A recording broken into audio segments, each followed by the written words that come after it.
Hello बच्चों, चलिए प्रश्न पढ़ते हैं। प्रश्न दिया है, मिट्टी की उर्वरता इसकी इस योग्यता के आधार पर मापी जाती है। विकल्प ए है पोषक तत्वों को धारण करने की क्षमता पर। विकल्प बी है कार्बनिक पदार्थों को धारण करने की क्षमता पर।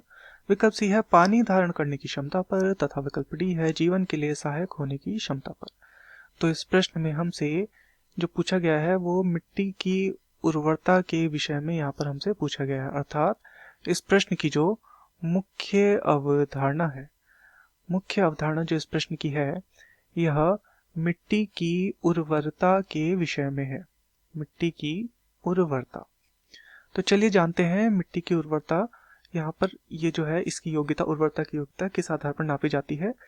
तो मृदा में या मिट्टी में, मृदा में जो खनिज या पोषक तत्वों को धारण करने की क्षमता होती है, खनिज या हम बोल सकते हैं पोषक तत्व, पोषक तत्व को धारण करने की क्षमता, धारण करने की क्षमता जो होती है उससे उसकी उर्वरता का पता चलता है।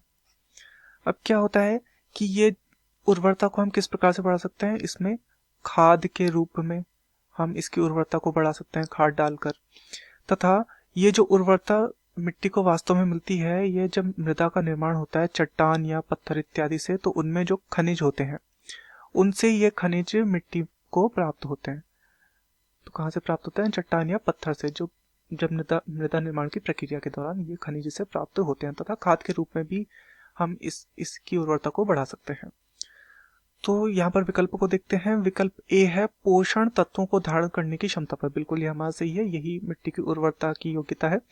विकल्प बी है कार्बनिक पदार्थों को धारण करने की क्षमता पर। नहीं, यह मिट्टी की उर्वरता नहीं कहलाएगी। विकल्प सी है पानी धारण करने की क्षमता पर। यह भी नहीं होगा। तथा विकल्प डी है जीवन के लिए सहायक होने की क्षमता पर। यह भी नहीं होगा।